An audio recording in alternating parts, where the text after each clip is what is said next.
And we're going live now, sir. All right. I'm waiting notification. And just like that. Okay, here we go. And we are live. I want to thank everyone for tuning in to a very special edition of Off the Record on the People's Podcast. We have an amazing guest with us this afternoon. Someone who I'm very honored and humbled to take time out of his busy schedule to come give us some information, and also the importance of journalism, and most importantly, the importance of the Million Man March and how it impacted him and the city as a whole in New York City and Brooklyn. How are you doing today, Mr. Law? I'm good. Glad to be with you. Yes, sir. Wonderful. Thank you, sir. The honor is truly ours. What was it like earlier when I spoke with you? We were talking about the importance of the Million Man March. What was it like during that time period, leading up to it, and how important were you and journalists and radio hosts and personalities? How important was your role in the Million Man March? Leading up to the Million Man March, the Black community was somewhat fragmented ideologically, somewhat fragmented politically. There was a lot of discussion for years prior to the march about the need for Black unity and the difficulty in unifying Black people. That was the climate, the political, social climate prior to the march, was one of desiring unity, desiring some kind of blueprint or strategy for moving forward. But the community in a political context was somewhat fragmented. The march first challenged that fragmentation. The march first challenged that or responded to that desire for unity. And see, one of the things that the policymakers, this government or corporate America, whoever they might call it, the policymakers were always afraid of something that would be a unifying force. And it's one of the things that J. Edgar Hoover said was the reason that he wanted to get rid of Malcolm. Yes, sir. And he wanted to get rid of King. And he talked about he was afraid of the rise of a Black Messiah. It wasn't so much an abstract thought on his part. He and many others were afraid of someone or some movement that would unify Black people. The minister emerged as the one person whose very presence would unify Black people. You know, the minister would call groups together, and they will come even now. There are people who will come if the minister calls. These are people who don't even like or trust each other, but they will come if the minister calls. His very presence in our political environment is a unifying force. And the Million Man March was very much an example, a demonstration of that he called those of us who were on the executive committee were harmonious even before. We worked with each other, we knew each other, but we didn't work with each other on a regular basis. Hakeem Adabuti and Maulana Karenga and Benjamin Chavis and myself and the minister, other people who were on the executive committee, we very much were aware of each other. We didn't have an opportunity to work together. But if the minister called, all of us came. That's part of his power, the power of his personality, the power of his presence. So just by his presence, he is a unifying force. He called for a march. This march was not one of the most important or significant marches. It was the most important and most significant march. The march drew more than 1 million men. I was on stage as the moderator for most of the march. I remember when I walked out on the stage, and I'd been with the minister before. I'd been with Reverend Sharpton and James Brown concerts. We were on stage. You know, I've been with Jesse. I've seen big crowds. I was not going to be impressed by a crowd. Yes, sir. I've seen the Madison Square Garden filled up any place. Then I stepped out on stage at the march. I said, whoa, whoa. Yes, I've sir. never seen this. I've never seen this. Look at these brothers. And it was more than 1 million. I said, wow, this is what 1 million men looks like. Had never seen that. But the march was very, very significant because, see, unlike any other march, this march did not go to Washington, D.C. to ask white people for anything. It didn't go to talk to Congress or the Senate or the president on behalf of Black people. All of the prior marches, all of them, went to Washington, D.C., and they went in order to appeal to the power brokers to treat Black folk fairly, to give us what we actually were entitled to. But they all went on behalf of Black people to appeal to the white power brokers. Mm. This march went to Washington, D.C. for Black folk to gather so we could talk to Black folk. We didn't go to talk on behalf of Black people.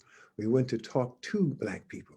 And Black people all over the world were in attendance, in person and by satellite. And the march, see, great civilizations, ancient teachings point out that in order to have a stable society, nation, community, even family, it is necessary to renew the mind. It is the number one goal. There are a number of things you have to accomplish politically, economically, but in order to be able to accomplish those things, and in order to be able to stabilize your community, stabilize your nation, stabilize your family, you've got to first address the minds of the people. It Yes, is sir. renewing of the mind where that revolutionary development begins. First, you have to renew the mind. We are telling young boys to pull up their pants, for instance. And we're talking to them as though they are clear thinking and sober, and they are not. So when we say pull up your pants, it doesn't make sense to them. If there was a renewing of their mind, if we spoke first to their mindset, if we taught principles of manhood, if we had manhood training classes taking place all over the country, then you would talk to a young man who is now sober. And when you say pull up your pants, stop showing your behind and your underwear, now it makes sense. And then you can say, now that you've pulled up your pants, now we want you to move to the next step, and now move to the next step.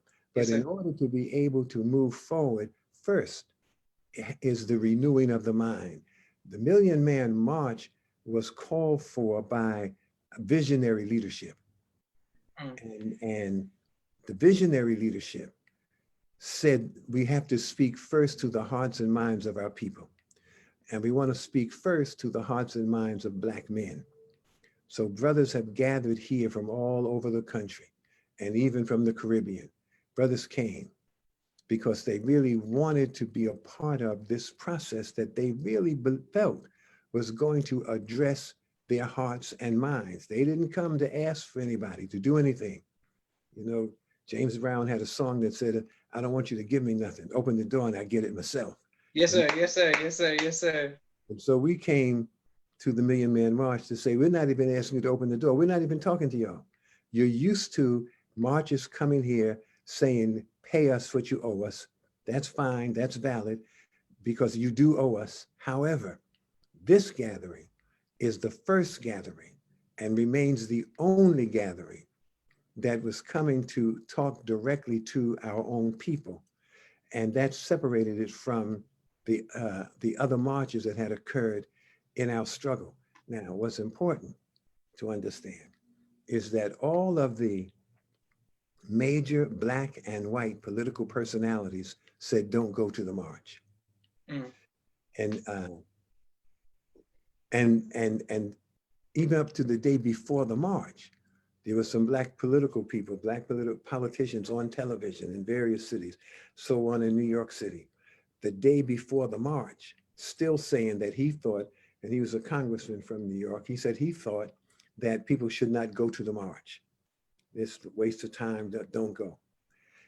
Well, when he woke up that morning and saw that those brothers out there on TV, he lived in DC, in Maryland, and he made it over to the march as quickly as he could.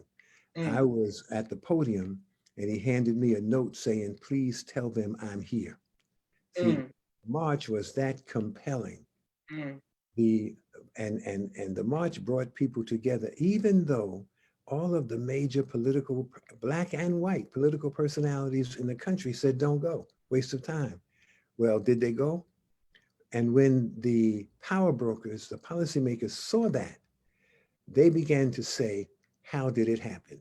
There's a columnist in New York City, used to be a Jim, his name was Jimmy Breslin. He was a very prominent, well-known columnist. I think his column was in the New York Daily News. I believe it was in the Daily News or the New York Post. And he said in his column, how did this happen right up under our nose? And that was the question that the power brokers were asking all over the country. How did this happen? We had all the black folk that we control say, don't go. We had all the white folks saying, don't go. And they went anyway. Yes, So this minister has a reach and influence that goes beyond the reach and influence of all of the people that we own and control. And also, they got the message out. And how did they get this message out? It was through Black Talk Radio, not music radio, not disc jockeys. It was Black Talk Radio. Mm. At that time, my show, Night Talk, it was the only Black talk show that was being broadcast live nationally every night, Monday through Friday. Mm. There were other Black talk shows in various cities, but they were local. But the Night Talk then took up the leadership role in terms of broadcast media. It wasn't one interview on BET that did not fire up the march. There was, but we were on the air every night, and and throughout the day. And I was on the air talking to people in key cities all at the same time. We were in Chicago, Detroit, Kansas City, St. Louis, Atlanta. You know, we were in New York. We were all over the country talking to Black folk in key cities around the country. And people were calling in and asking, they had problems with the march when it was first announced. Not a problem with the march so much, but they weren't quite clear about going to DC because they were aware of the tradition of going to DC to ask white folk for something. And here were Black men kind of struggling with that, you know. Yes, sir. Yes, sir. I don't want to go and you know, ask these white folk for anything. So we were explaining on the air why we were entitled. The people who had gone before us to ask for things, they were correct to do that. We are entitled to reparations. You know, we are entitled to our fair share of the nation's financial resources. We pay taxes just like everybody else. Yes, You know, sir. we pay into the system just like everybody else. We pay sales tax, income tax. We pay car fare on the public transportation. We pay tolls on the bridges. We pay everything just like everybody else. That's our money that is being distributed to suburban communities at our expense. So if you want to go to DC and point that out, that's fine. Don't hold that against the people who had gone before us. However, it is time now for a shift in our behavior. It is time now for us to go and be reminded of the enormous resources that we already have in our hand. And we have to use what we have more efficiently and more strategically, and in a real sense, more intelligently. but it was Black Talk Radio. I want to make this clear on behalf of the Black broadcasters Yes, around sir. it wasn't one interview with a sister on BET. It was Black Talk Radio, not music radio, not disc jockeys. It was talk radio, taking phone calls and explaining to people why we should go, what the agenda is, dealing with any kind of reservations or concerns that they had. And then at one point, we were dealing with the people who were resisting the march. And then Reverend Jackson called me. He said, "You're spending too much time." Now, Jesse was one of the people who said he wasn't going. But he's very smart. He's very smart. Yes, sir. As a strategist, as a thought leader, he's really sharp. He's really very good. And so Jesse said, "You're spending too much time struggling with the people who are not going. You need to refocus that, and begin to deal with the people who are going and encourage them to go and keep that momentum going." I said, "Okay, I hear that. We're going to do that." And Gary Bird, a broadcaster in New York City on WLIB. WLIB was a Black-owned, all-Black news talk station. And Bird went on his show. I told him about the change. He went on his show the next day, and he was on in the daytime, ahead of me at night. He went on his show and he said, "For all of you who are not going, stay your behind home. From now on, we're talking to the brothers who plan to be there." And I repeated the same thing when I went on later that night. That shifted the energy and the focus. Yes, sir. Yes, sir. From now on, you're not going, don't go. You going, here's what's happening. And when we changed that shift on Black Talk Radio, that is when a new momentum and a new energy kicked in. And the Black men, organization, people were proud to call in and say, I'm an attorney, and I have a group of attorneys, and I just want you to know, we just rented a whole train car, whatever that's called. Yes, sir. Yes, sir. Yes, sir. Yes, sir. Somebody else called up and said, "We want you to know that I'm an accountant." And people would say, and I belong to a group of national Black accountants. "We want you to know we just rented, chartered 2 planes, and we're coming." And people began to call in and say those kind of things that increased the enthusiasm, that increased the momentum, and literally the march just took off.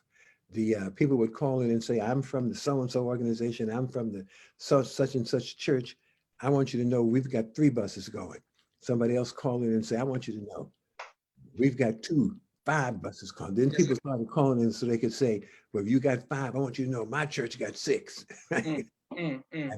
And you could hear therefore a new energy and a new attitude toward the march. And it was Black Talk Radio. A reporter from the Chicago Tribune came to interview me, and it said that came and sat in the studio with me at one night, and this is after the march. And he said, we want to do a story on Black Talk Radio. We think we're missing something here. And so they began to scrutinize Black radio and began to consider the influence that Black radio has. And it was that Million Man March performance by Black radio that caused the ad industry, the communications industry to target Black radio. We got to get rid of Black radio because Black radio has all of this influence that we were not aware of. Oh, you know. Okay, Black radio is talking, and including music radio. So we're listening to Black Talk Radio, then we listen to Black music radio, and we're hearing things that sounded harmless to us. But they said, but we have discovered that this dialogue has a meaning to Black people. So disc jockeys are saying things like, there's a disc jockey in New York at WWRL, who's the major legacy Black music station in New York. And this jockey named Hank Spann. Hank Spann used to say on the air, he'd be playing a record or something, and he would say, brother man, sister lady, remember, before we can get up, we got to get down.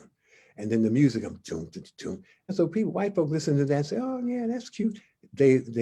But everybody in the Black community understood that get down meant to get serious, meant to take care of business. If you're going to get down, if you're going to do it right, you get down. Yes, sir. Yes, sir. Yes, sir. And there were Black radio personalities saying things like that around the country. And the Black disc jockeys were in fact the first motivators. That Black disc jockeys would be on the air saying, I laugh and I joke, but I don't miss a stroke. Black people understood that. Yeah, I got that. Frankie Crocker talked a lot of that. Sock it to me. Now turn around and sock it to yourself so you can see how good it feels to me. It was always about helping us as a group move forward. With my friends, it's understood. Whatever I do it good. Then you got Eddie O.J. saying, hold on to your head. You need your head. Your brain is in it. So they had all these kind of little motivational one-liners that became part of their show. Yes, sir. And they were in the old days of what I call real radio, the first thing was that you had to sound like you belonged on the radio. You came to a radio station, you brought a tape or something, or you wanted to see if you could become an intern, or you want to audition. You tell the program director that you want to be on the air. They would say to you, here, read this, anything, piece of copy from the newspaper, anything, read this. Want to hear your voice.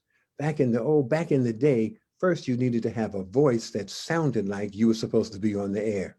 And then they wanted to see if you could read, if you were articulate. And so the disc jockeys who were on the air back in the day, they had strong man voices, and they were very articulate. And as a result of being so articulate, they also appeared to be very intelligent. And so the Black audience, in listening to the Black voices on the radio, those Black audiences were very pleased and proud of the people who were on the air, because they were representing the Black community out in the broadcast media, and they were not step and fetch it. They were not saying, did I ask you for a job, boss? They didn't talk like that. Yes, sir. They were strong, and they sounded strong, articulate, intelligent. And so Black audiences appreciated and applauded the Black disc jockey. They were the first motivators. They're the ones who are telling you, whatever you do it good. All kind of little one-liners that they would drop in and out of the music, which it sounded like, to an outsider, people outside of our community, it sounded like ego tripping. Like when I say I laugh and I joke, but I don't miss a stroke. Rest of these guys are laughing and joking. I'm on the case, cooking and smoking. Yes, sir. Yes, sir. People outside of the community thought that was the disc jockey just bragging, just ego tripping. But the disc jockey was talking to Black people who appreciated hearing that, because they understood that it represented them. And so when young Black men heard the disc jockey say, the rest of these guys are laughing and joking while I'm on the case cooking and smoking, the young brother said, yeah, that's right, that's me. From now on, I'm on the case cooking and smoking. Yes, sir. Yes, sir. And so the Black talk radio, Black music radio, and then Black talk radio were major influences in the Black community, and a major influence for the success of the Million Man March. And I think that even at the top of the Million Man March organizers, there was a failure to acknowledge in a very real sense the real role that Black talk radio played in the making the march a success. So on behalf of Black broadcasters, I just need to make this statement that it was Black talk radio, people in Detroit and Chicago and people around the country who were talking up the march. And when we shifted that strategy, that was a radio shift. That wasn't approved of by the Million Man March Executive Committee. That wasn't the executive committee saying, okay, now change. I said that. and I was representing the Black radio stations in a kind of an informal network. They would, in fact, a number of them came to New York to meet with me. We were trying to form a Black Talk Radio Association. Mm, mm, And I asked them to come to New York. That was prior to the march. And they did, you know, and so we were in touch with each other. We had like I say, an informal network. So I could call broadcasters in various cities and say, I want to make this shift. And so we did. And it was very much responsible for the success of the Million Man March. It was that and the very presence of the minister. The minister's presence, just his presence is a unifying force. yes, sir. And there are a great many people who thought that they would call something. They would call a march. They would call a national conference or convention after the march, because they thought that the march made Farrakhan. Mm, And it is, and some still have not learned that it was Farrakhan made the march. It wasn't the march made Farrakhan. So you can't call a march and suddenly become the most trusted and influential Black man or woman in the country. It is, Farrakhan has a history, and that history is important. And the people who joined us on radio, you know, these broadcasters had a history in the community. And these broadcasters had more influence than the local Black elected official. Some mm, of the broadcasters had been around longer than the elected official. You know, if you look at a congressional seat in New York City, or in most cities, there's a city council. In New yes, York, sir. there's an assembly. Um, there are people on that assembly or on that city council or serving in the assembly, uh, serving in Congress, who have not been around as long as the brother on the air. And Mm, the person on the air had more credibility, was more trusted, had never lied to or tricked or disappointed the audience, but the politicians have. The politicians have lied to and disappointed their communities consistently. So they mm, didn't have the same kind of credibility as the brothers who were on the air. And so the powers that be, as we like to call them, said the one thing we have to get rid of here is radio, Black radio. And now, in those cities where Black radio were so instrumental in 1995, most Black radio stations in those cities are gone. In New York, WWRL, WLIB, the talk stations, they're gone. And in cities around the country, there's some that are still there. But in Detroit, other cities, other places around the country, St. Louis, and my show was one of the shows on in St. Louis and Detroit, we're gone. And the ad industry decided that they would not pay Black radio the advertising dollars that Black radio deserved based on how well it performed in delivering the message to the Black audience. And mm, they said that we can't have that, because right now y'all are saying buy our product. You know, we've got beauty products and things, and y'all have got commercials saying buy our products, but ain't no telling what you're gonna say next, see? Because while you were saying buy our products, then in 1995, you started talking about go to the Million Man March. mm, You know y'all were gonna say that. mm, mm, So if we come back and continue to spend money with you, you will prosper. And at any time now, you might make another pivot and say, do something, use economic sanctions as a political tool. You might call for something. And they said that they were very comfortable with the Black owners now. These are new folk now who own these are Black guys who own these Black radio stations. mm, But they were careful about who they sold the radio stations to. And so they sold them to people who were only interested in the profit. and they were not interested in the political message, not at all. But the white folks said, we understand that. We made a point to sell it to the people that we could trust, that were going to represent our interests first. But we can't count on that. Y'all might switch up on us. So you got to go anyway. You know, you can bowing and scraping, but but that ain't, you got to go anyway. Mm. Now, if you move around the country, in the same cities around the country, Black Talk Radio is not there. You know, Black Talk Radio is on, like in New York City, a major market. Black Talk Radio on commercial radio is on one show on for 1 hour, very early Sunday morning. Couple of shows, I think Gary Bird is on in New York on WLIB on Saturday night and on Sunday night on WBLS. But most of the Black Talk on commercial radio is on public radio stations. Like I'm doing a show on Saturday mornings on WBAI. Bird is on BAI, Ron Daniels is on BAI.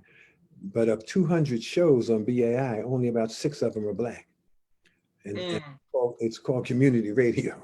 So, but it does not reflect the demographic of the Black and brown community in New York City. In a real sense, the power and significance of radio has been diluted tremendously. Al Sharpton has a radio show on in various cities, but there's no real radio presence that is comparable to the white talk radio and white media platforms from radio or television.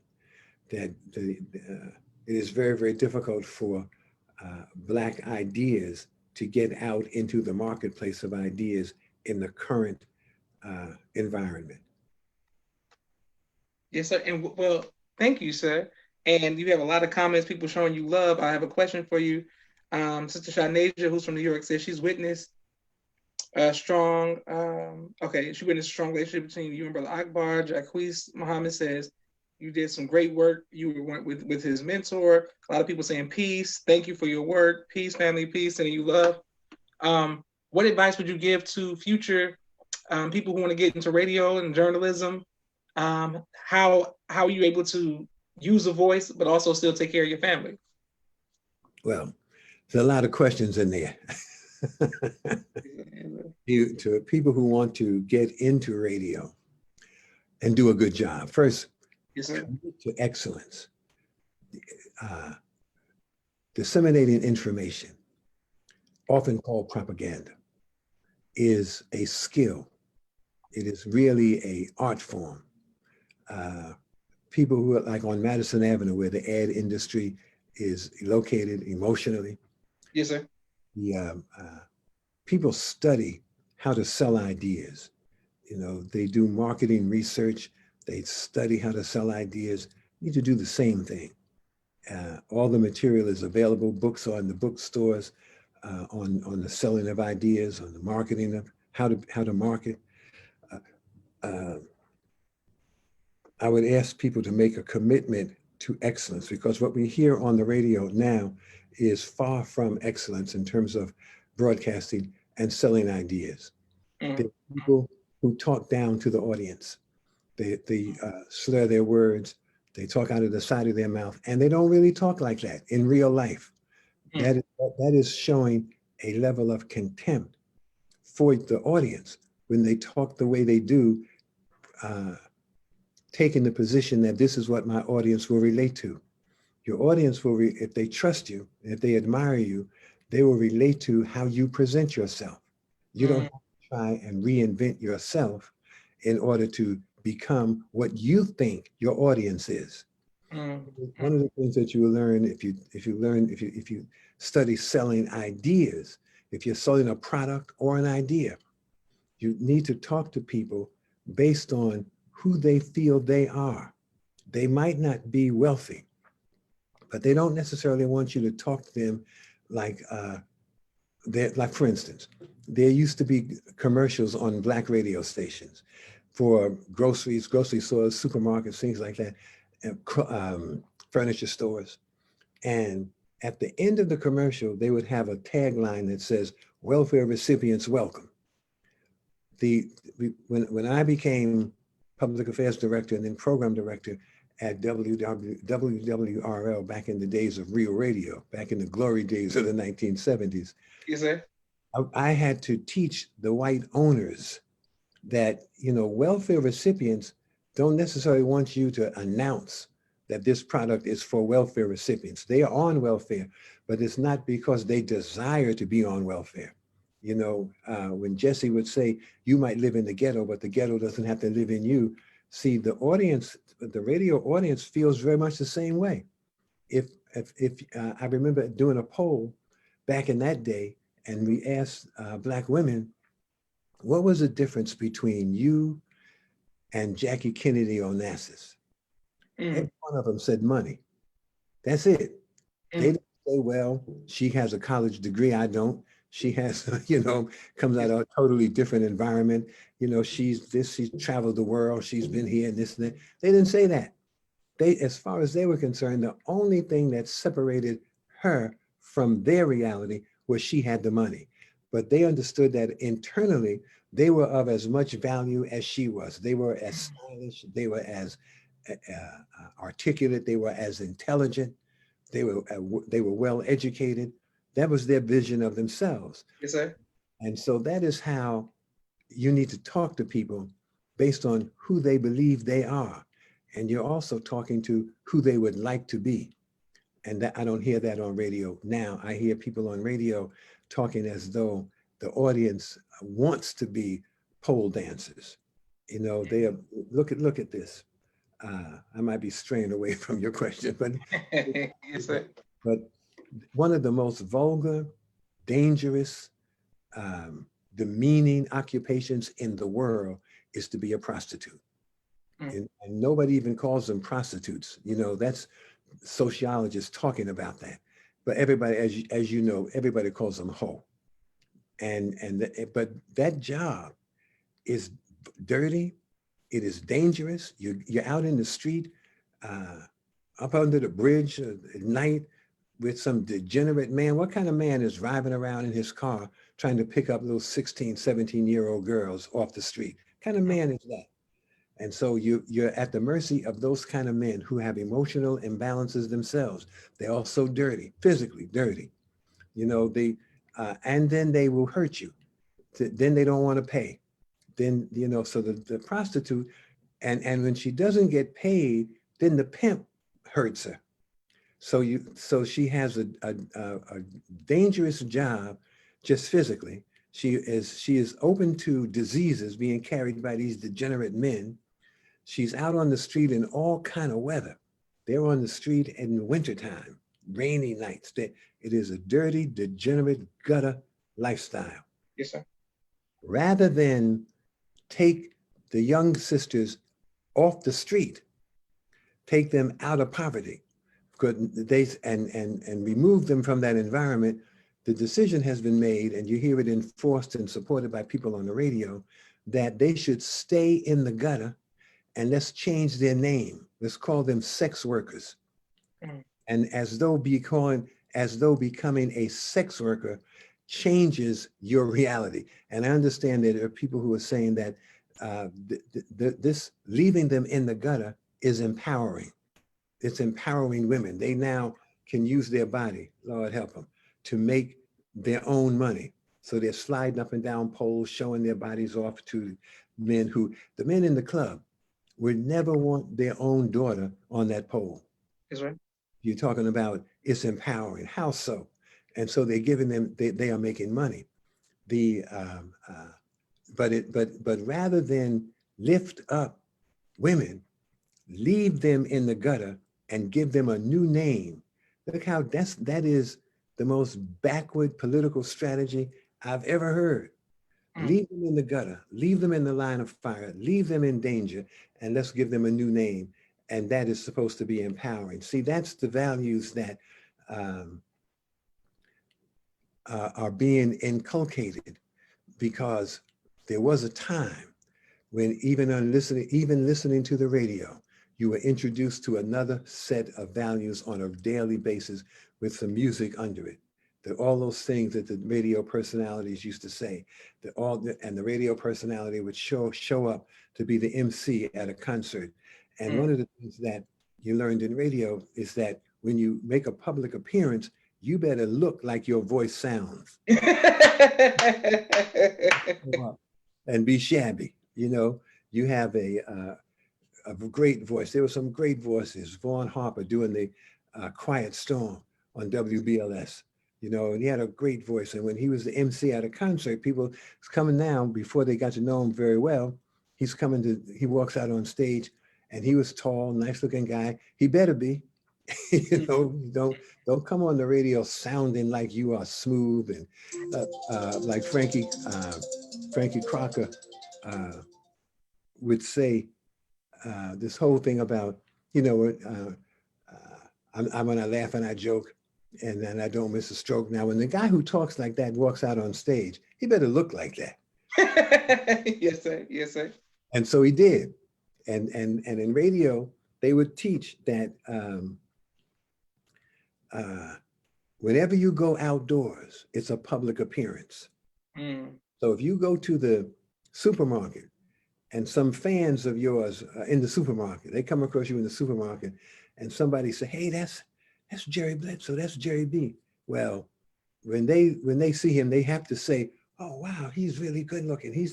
Oh, that's nice. He's dressed nicely. You know, they can't look at you and say, oh, that's him. You know, he doesn't sound like that. And so radio helped create a powerful, positive image on a regular basis, and it introduced a better set of values. But one of the ways you do that, though, to me trying to get back to your question, one of the ways you do that is you pursue excellence. You know, pursue excellence. Find out how to be a broadcaster. Find out how to sell ideas.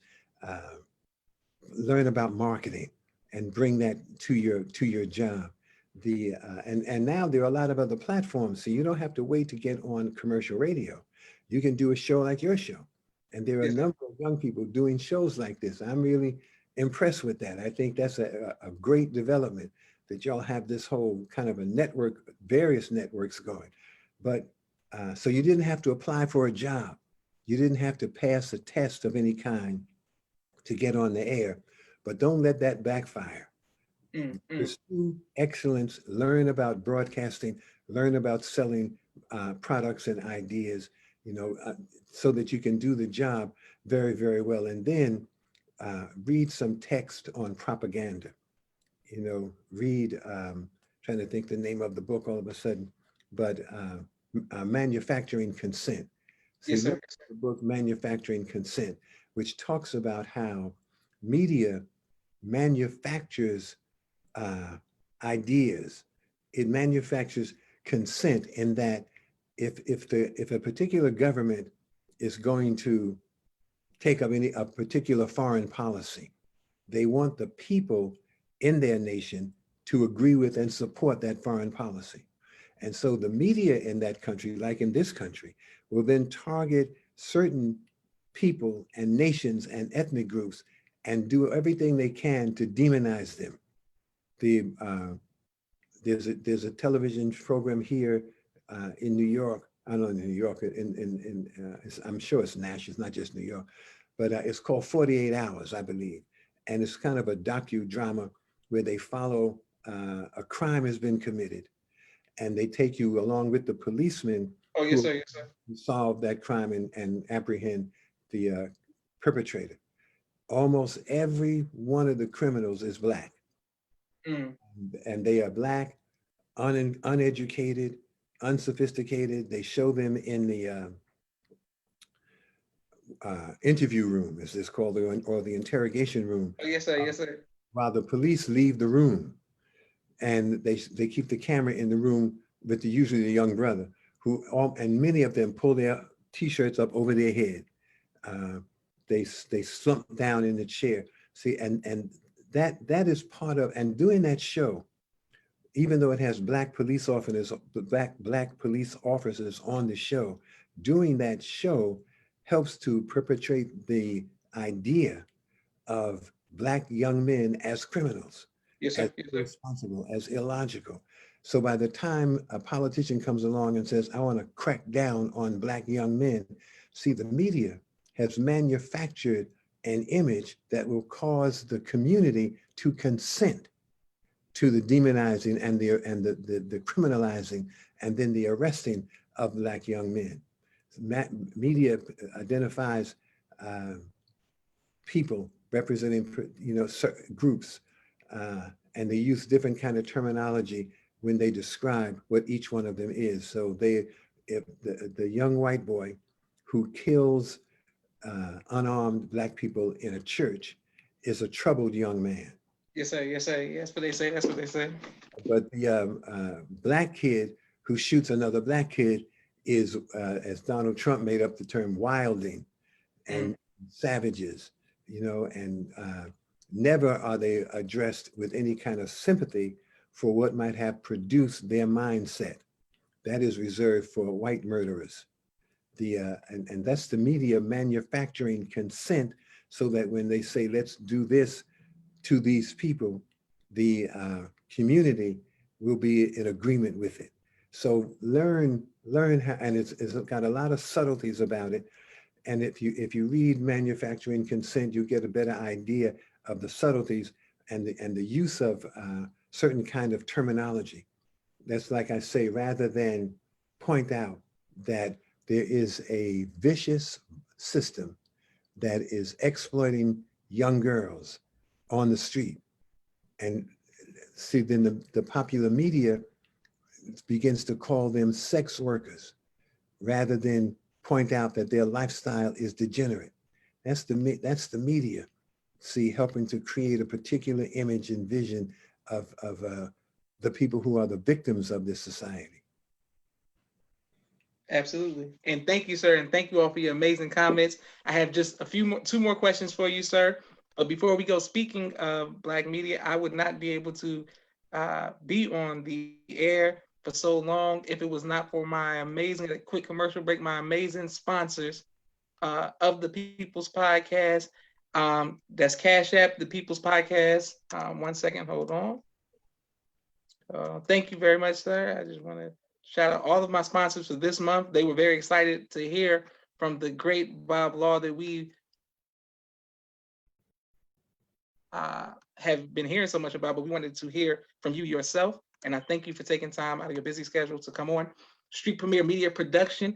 My brother Rashad and his business partner Jamal, they have a 4K camera. They do television and media editing. So if you need anything, reach out to them. My sister Miriam's book, ABC I Love Me, and coloring book, both of which are on Amazon. Thank you very much. Make sure we will get that. My sister Naima Muhammad, Stay on Point Dance Academy, LLC. She teaches ballet to young women virtually. And now if you're in Atlanta, she does it COVID protected. Supreme Men's Clothing in St. Louis, Missouri. They have some of the best fashion in the country and they will ship it to you all over. Thank you very much, sir, for your continued support. Raising Black Millionaires. Sister Tia Muhammad, she has business cards that teaches economic empowerment to young Black children at a young age. Thank you very much for your support.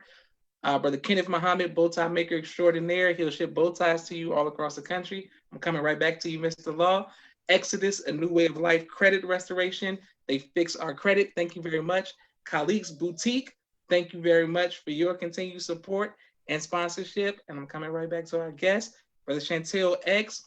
They hire truck drivers and they also ship refrigeration all across the country. Thank you very much for Chantel X. Brother Jabbar Muhammad of Chicago, Client First Construction, painting, carpentry, flooring, and plumbing, etc. If you're in the Chicago area, please reach out to him. Dr. Henry M. Carter, King Henry's Turkey Legs. Thank you very much in Atlanta, Georgia. Brother Rashad Muhammad, COVID-19 Disinfecting Cleaning Service in Chicago, Illinois. My father's book, Abdul Sharif Muhammad, A Soldier in the Movement of Christ. Thank you very much, Dad. And last but not least, my two books, Cleopatra, which is on Amazon, a children's book, and my book, No Father, No Excuse, which is on Amazon as well. Thank you all very much for your support. Okay, Mr. Law, what do you do for fun, sir? For fun? Yes, sir. Well, uh, ordinarily, ordinarily, uh, just, the COVID has made it difficult to do anything, go anywhere, do anything. Yes, But sir. I really hadn't thought about it as in terms of for fun. There are things that I enjoy, uh, but a lot of the things that I really enjoy really do have to do with getting out among our people. Mm, mm. Uh, I was out, for instance, on election day, Yes, and sir. with my church, the historic First Church of God in Christ in Brooklyn, Mm, and we were giving out little bags of snack packs for yes. people who were standing on those long lines trying to vote. And so we went to about 3 different locations, and we were giving out the bags. And so if you had little crackers and water and stuff in there, little chocolate bars, but I really enjoyed that. And Mm, talking to mm, the mm. people were coming up and talking about it, and they were very receptive to the snack packs. And uh, I really had a good time with that. Beautiful. Other kinds of things that we do that are related to just interacting with our people. Now, as I get older, I'm no longer able to play baseball as because I thought I was good enough to be a major league player. See, Okay. Yes, sir. Yes, sir. so I had real big fun ever since being a child, a young man, a young boy, on up through teens and stuff, playing baseball. I really enjoyed that. In fact, when I was in a position to uh, enact some policy at the radio station before I became the program director, I organized a baseball team for the radio station, and we played entertainers. We played against Millie Jackson's band, and we played Mm, against Ray mm, Goodman mm. Brown. Kenny Gamble brought Lou Rawls and Billy Paul up, and we played against a team from Philly International. And we just loved that. I had big fun. So it's those kind of things. But now I need to slow down a little bit. I think I can still move, but my knees don't agree. Yes, sir. But yeah, but I don't really have a particular kind of thing. I just enjoy um, uh, being alive. And Beautiful. someone asked me, "What would you do different?"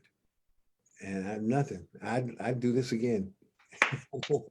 I'd like to repeat this again. Beautiful. Well, speaking of Millie Jackson and some of the bands that you named, what is your favorite album of all time? The favorite album of all times. Yes, sir.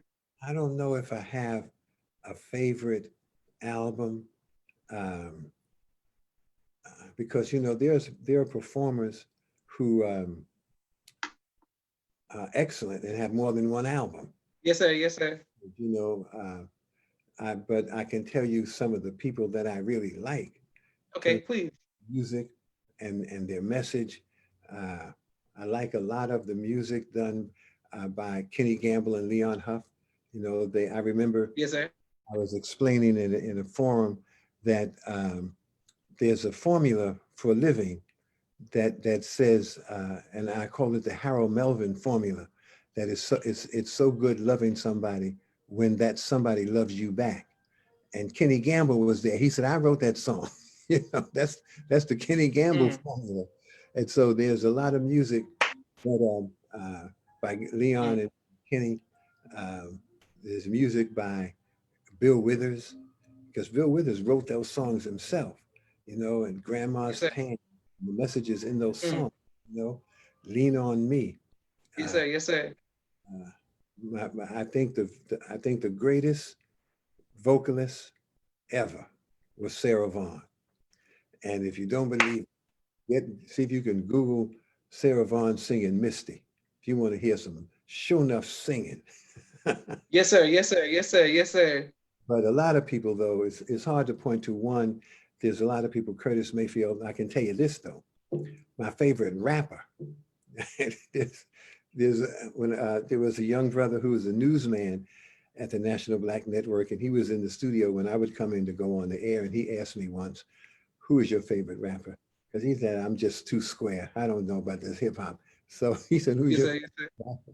And I said, "Whoever." I told him. I think I told him the guy who said, "How you like me now?" Who was that?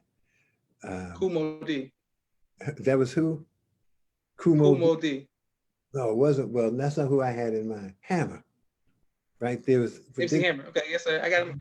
Yes, sir. MC Hammer. so I said MC Hammer. He said, "Yeah, you would say MC Hammer. You so square." That's-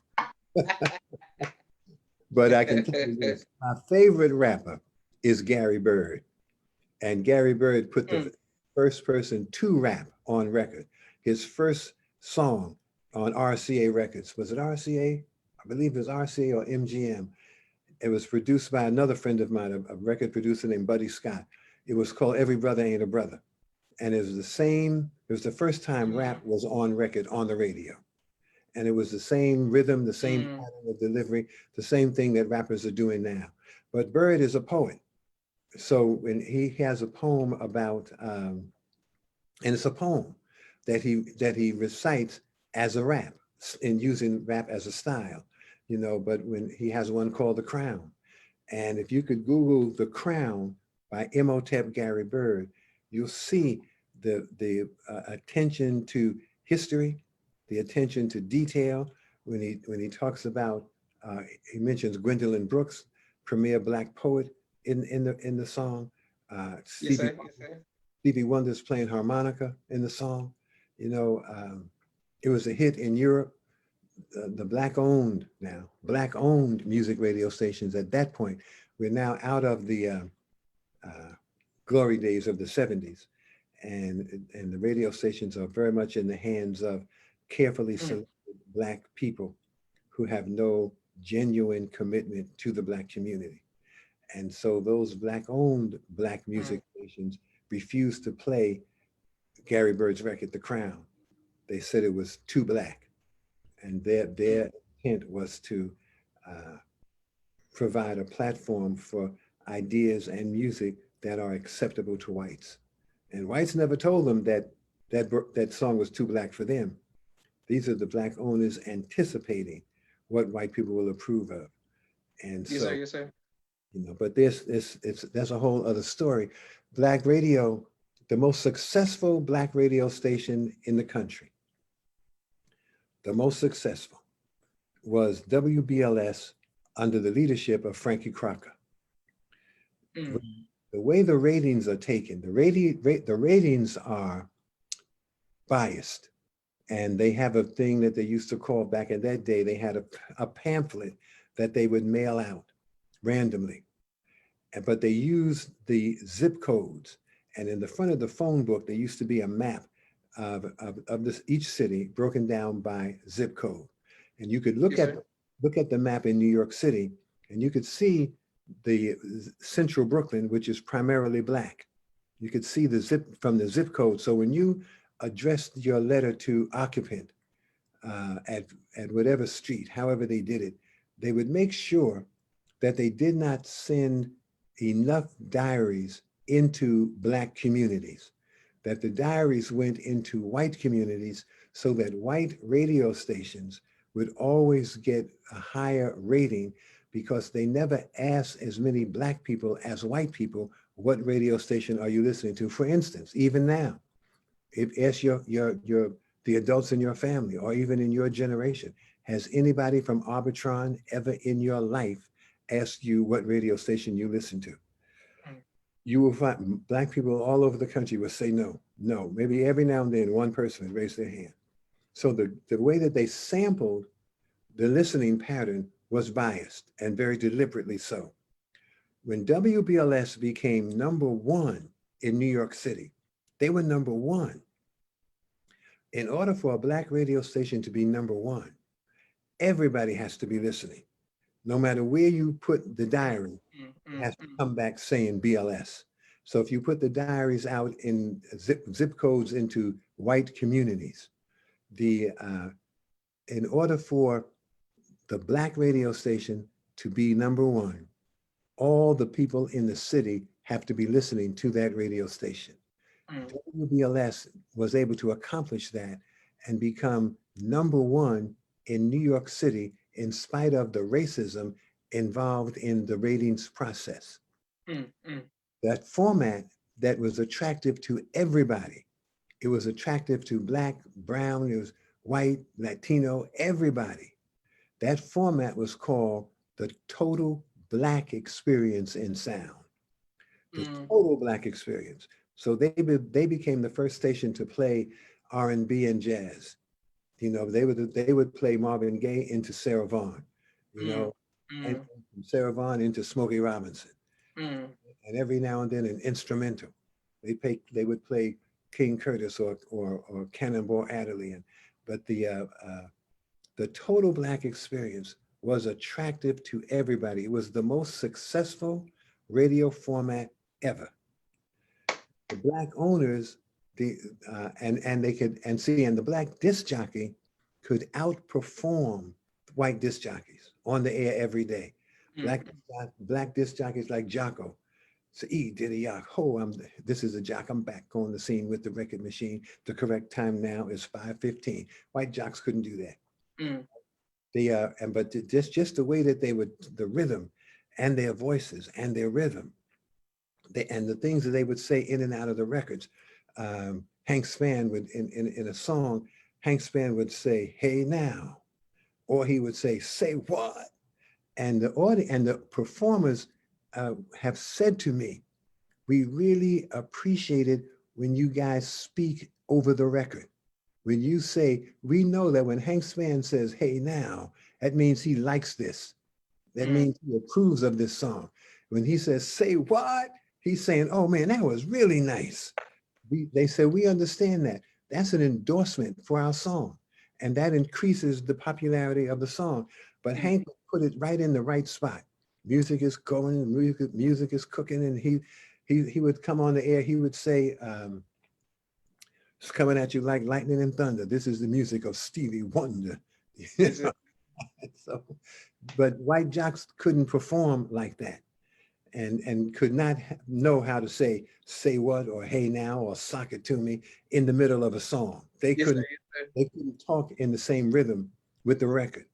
And so they said, rather than what we need to do is discourage Black radio, because Black radio will outperform us every day. So they tell the Black owners that we don't want to spend any money with Black. We don't want to say Black. And the owners didn't say, well, if you want to get Black consumer dollars, you're going to have to spend it here, and I'm Black. They didn't say that. They said, well, okay, boss, we won't be Black, we'll be urban. And then they came back and they said, even urban sounds like too Black. Well, okay, we'll be adult contemporary. We'll be whatever you want us to be. And Mm. they gave up their identity, and they gave up their very existence, reason for existence in this whole media industry. That's a whole different story. We can come back maybe and talk about that. Absolutely. Well, thank you, sir, and thank you. So many people are giving you love and in the comments. One last question, sir. Well, What I would you thought like that your was the legacy, last one. sir? I thought that was the last one. No, it is, but what would you like your legacy to be, sir? Uh, uh, that's a good question. I got to think about these and be ready the next time. But the legacy, I would like people to remember that it was my intention and to make a difference, and to make a difference on the side of righteousness. Mm, mm, mm. Um, but the legacy to be that I was one of the people that really, on every level, whatever I engaged in, it was to benefit really everybody, and particularly to benefit my people, who are the people who are under attack, the people who are in the line of fire. But my legacy is that I would hope would be that I worked to make a difference on the side of righteousness. Beautiful. Well, thank you, sir. Thank you for taking time out of your busy schedule. You've been an amazing guest, and I look forward to talking to you offline so we can try to get a part two, because you have so much information. We definitely got to get that. All right. Yes, sir. Thank you for coming on the All right. People's Podcast, and thank everyone for watching.